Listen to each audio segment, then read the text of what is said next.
자, 그런가 하면 세상에 명함은 뭔가 사업하는 사람이나 직장에 있는 사람이랑 좀 필요하잖아요. 근데 명함 한 장 때문에 동네가 발칵 뒤집히는 일이 벌어졌답니다. 하재근 평론가님. 예, 70대 남성이 서울 중랑구에서 지난 4일, 8일에 인근의 그러니까 여자 중학생들한테 명함을 나눠줬다고 합니다. 그러니까 70대 노인이 중학생들한테 명함을 준 것 자체도 좀 특이한데 네. 문제는 그 명함에 담긴 내용이 너무 황당했던 거예요. 왜요? 뭐라고 써 있었냐면 네. 그 명함의 뒷면에 네. 아름다운 미모의 여성 연락 주시면 서운치 않게 보답을 하겠습니다. 감사합니다. 어머. 이렇게 써 있었다는 거예요. 어머. 또 명함의 앞에는 이 남성의 실명하고 직장, 직책 이런 것들도 써 있었다고 합니다. 어머. 전혜연 평론가님, 여중학교 앞이라는 거예요. 그러면 저 명함을 건네받았다면 학생들이 얼마나 기겁했을까요, 세상에. 예, 사실 아이들도 기겁을 했고요. 이 사연이 서울 중랑구에 있는 한 아파트 커뮤니티에 알려지면서 학부형들 사이에서 지금 난리가 난 상황이라고 그래요? 합니다. 더 문제는 뭐냐? 중학생들한테 이런 명함 준 것도 문제인데 이 명함을 초등학생들에게 줬다. 이런 세상에. 주장까지 제기가 됐다라는 거예요.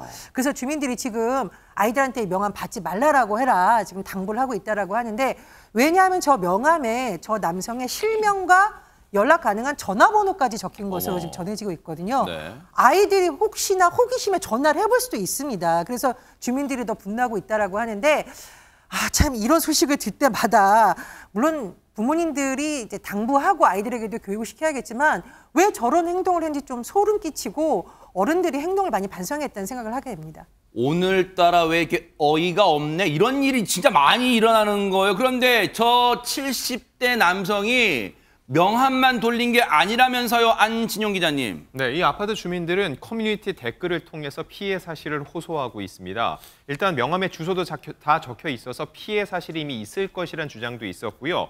또한 놀이터에서 어린아이들을 계속 쳐다보고 말을 걸었다는 겁니다. 어머. 그 와중에 중학생 여자아이들에게 와이프가 죽어서 외롭다, 만날 수 있냐 등 입에 담지 못할 말까지 했다는 피해 사실을 폭로하기도 했습니다. 어머. 또한 댓글에 따르면 이 70대 남성, 바로 이 해당 아파트에 산다는 주장까지 있어서 해당 아파트 주민들의 불안은 더욱더 가중되는 상황입니다. 아니 진짜 듣기만 해도 소름 끼치는데 소름이 돋아요 막. 근데 하재근 평론가님 이 사연이 알려지면서 지금 인터넷상도 막 시끌시끌하다면서요. 네, 당연히 지금 공분이 들끓고 있는데 그 명함에 서운치 않게 보답을 하겠습니다. 이렇게 써 있잖아요. 네. 그런 대목을 보고 학생들이 혹시나 또 호기심에 연락을 할 수도 있거든요. 그럼 어떤 일이 벌어질지 알 수가 없으니까 네. 많은 사람들이 지금 공분하면서 네. 저런 사람들 때문에 무서워서 아이 키우겠냐.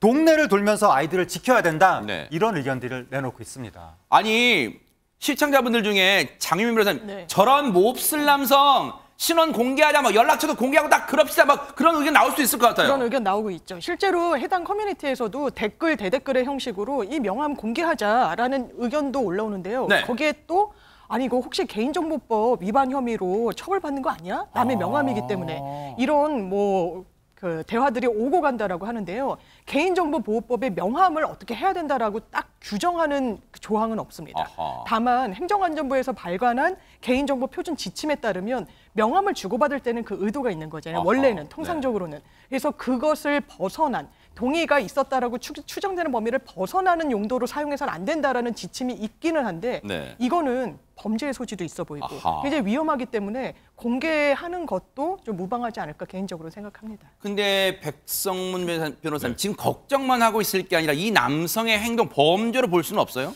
일단 이 남성 경찰에 조사를 받았습니다. 네. 일단 인근 주민들이 70대 치매 증상이 있는 할아버지가 이상한 명함 같은 걸 돌리고 있다. 그래서 경찰이 임의 동행을 했다고 하는데 네네. 일단 입건한 죄명, 그러니까 완전하게 입건을 할지 여부에 대해서는 아직 명확하지 않은데 조사만 한 상황인데요. 죄명을 굳이 따지자면 미성년자 약취인 혐의가 될 것 같은데 저게 무슨 말이냐면 네. 어렵죠. 네네. 그러니까 우리가 이해하기 쉬운 말은 유괴입니다. 유괴하려고 한 것인지. 근데 그 뜻인데요. 일단은 아까 진짜 저 70대 노인이 이제 치매에 걸려서 저런 행동을 했다면 본인 행동을 이해하지 못했다면 형사처벌 대상이 되지는 않을 거고요.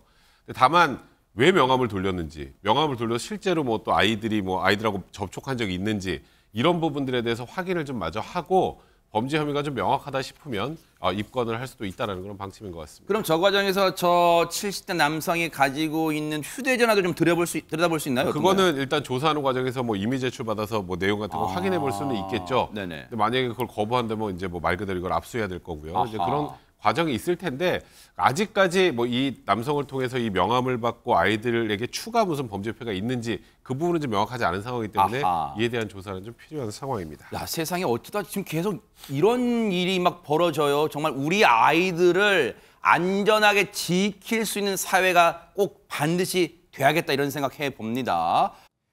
보고 계십니까? 대박 사건. 네, 안녕하십니까? 김명준입니다.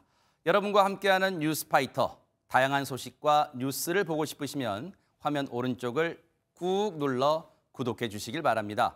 TV로도 유튜브로도 여러분께 한 발 더 다가가겠습니다. MBN 뉴스와 뉴스파이터를 사랑해 주셔서 고맙습니다.